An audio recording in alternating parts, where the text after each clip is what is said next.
Oh, freedom. Oh, freedom over me. And before I'll be a slave, I'll be buried in my grave and go home to my Lord and be free. Oh, freedom. Oh, freedom. Freedom. Oh, freedom. Oh, freedom over me. Over me. And before I be a slave, I'll be buried in my own grave. And go home to my Lord and be free. No more weeping, don't you know? No more weeping. Hello, my name is Drewsilla Thorne, and I have the pleasure of talking about leaving our legacy, like Harriet Tubman did. And we're using the wonderful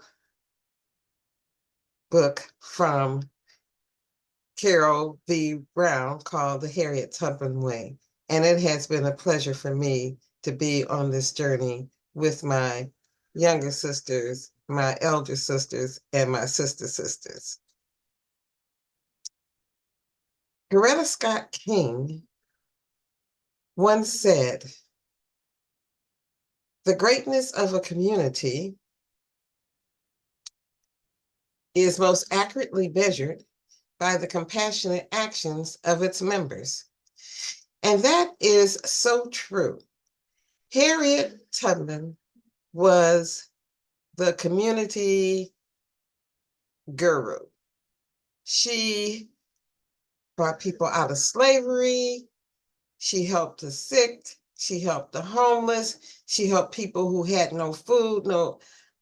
Harriet Tubman was the community guru. She helped everyone.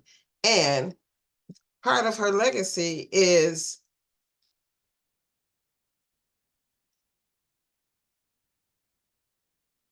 her home that you can go see. If you're in Auburn, New York, you can see this home. But let's talk about how this all came about.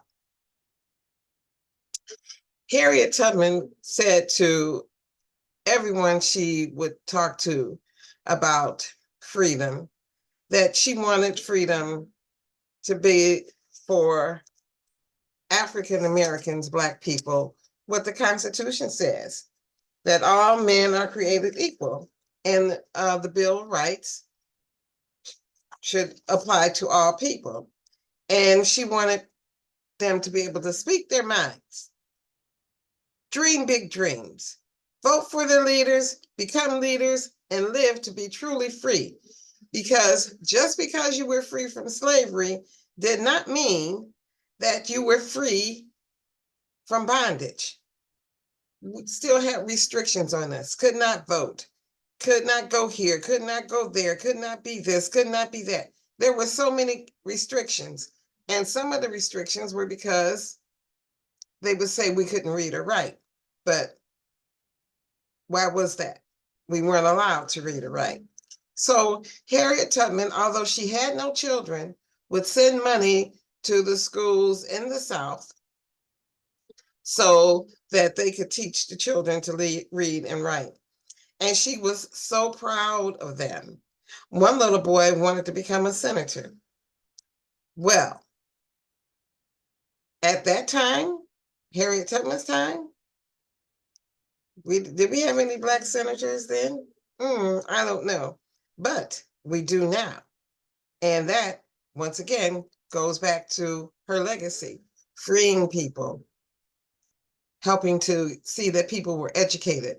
Community, community, community. Now,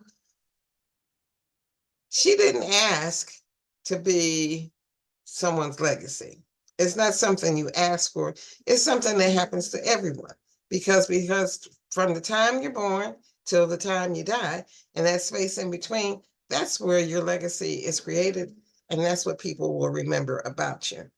Now, this house you see here was Harriet Tubman's house.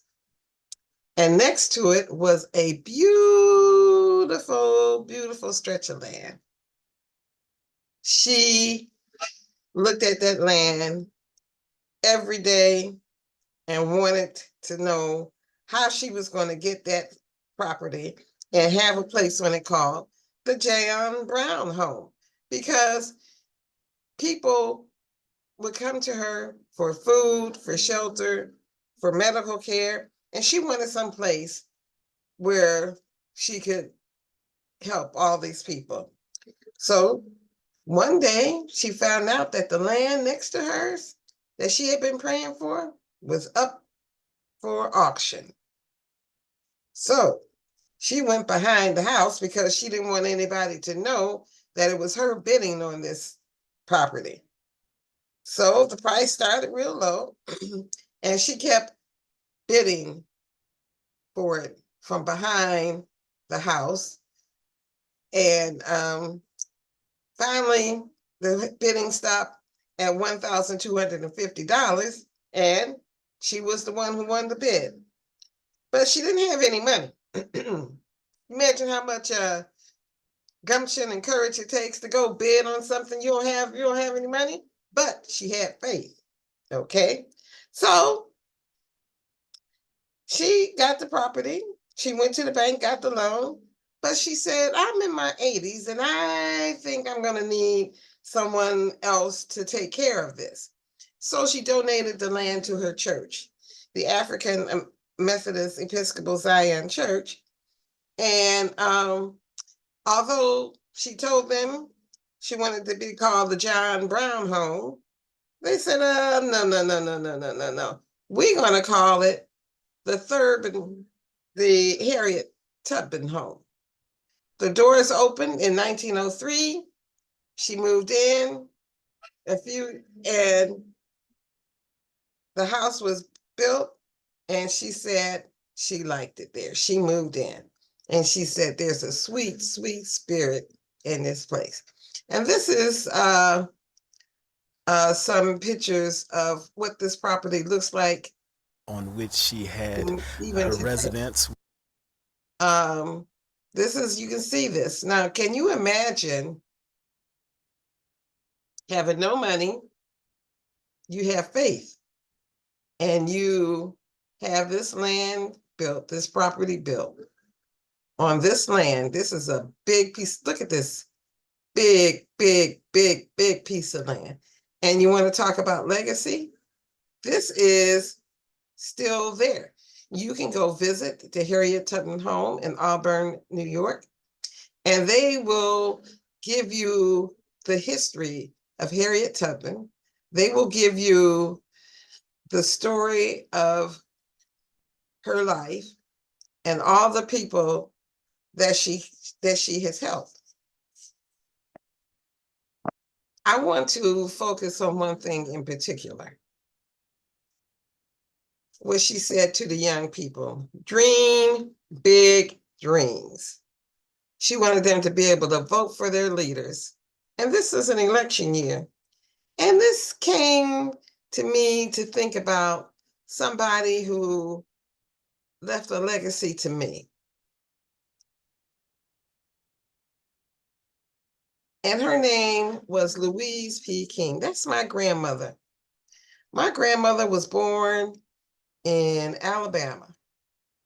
She wasn't a slave, but her parents were. She moved to Cleveland, Ohio in her 20s. She was an entrepreneur. What I remember most about her was during this time of year, when the elections were getting ready to come, the primaries, the major election, she would take me with her She would walk through the neighborhood and make sure that everybody was registered to vote, that everybody knew how to vote. And then on election day, where were we sitting?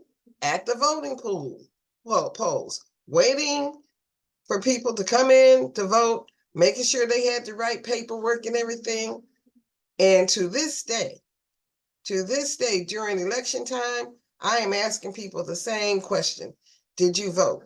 Did you get your absentee ballot? Talking to the young people. You're 18, you know you can vote now.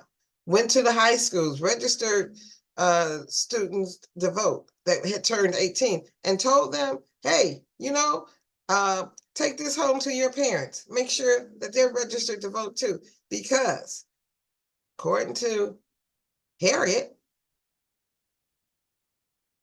you're not free.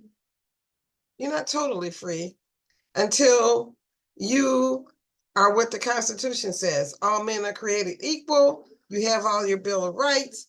You can vote for your leaders. You can become a leader. Can you imagine? What was going on up there in heaven when Barack Obama won twice? Not once, but twice. So that's a legacy. What do you think is your legacy? You have to have a cause that is greater than yourself to make a difference in this world. What is greater than you? Do you think you want to be a teacher? All teachers leave a legacy. They leave hundreds and hundreds of legacies. Do you want to be a politician? Do you want to help people get their rights? Do you want to be a lawyer, a doctor, a nurse? It doesn't matter. You have a legacy. What is ever in your heart, what is ever your desire, because each generation will leave a legacy behind to help the other generation move forward. So everything that Harriet Tubman did helped the next generation to move forward. And we had rallies, we had marches, the churches, the schools, the children, the parents, the young, the old, everybody has a legacy. So what we leave behind, we help others to move forward. What is it that you can help others to move forward? There is so much that we can do, especially in our community. You can get creative. What kind of legacy do you want to leave? You can do it in any kind of form. We've been journaling all through the Harriet Tubman way. So let's journal about what we want our legacy to be. Because we want to move forward, and instead of hate and selfishness, we want to move forward in love and giving.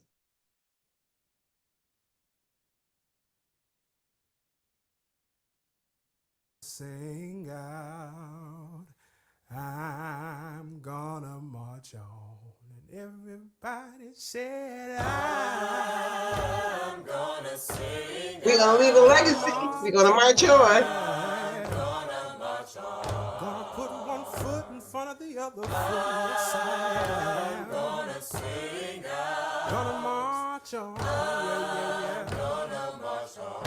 I got to keep on going. Yeah. I'm gonna sing out. Gonna march on. I'm gonna march on. Well, my Grandmother, marched and my granddaddy too, and I never thought it'd be something that I have to do. but I march if I must. I got a mission, you see, and I'll be damned if my children have to march for me. You may have I to. believe in the power of raising my voice, and I believe in the power of making some noise. And if I die, I can sing, and if I can't sing, I'll die. So we can sing for one another. Can you imagine if Harriet had stopped? Give it a After the cry, Civil War, and she we'll just thought she say, kept on going.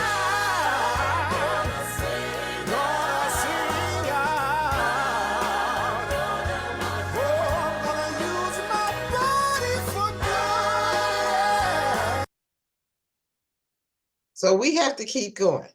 My name is Drewsilla Thorne. I am the granddaughter of Louise P. King, and she and I are Harriet Tubman.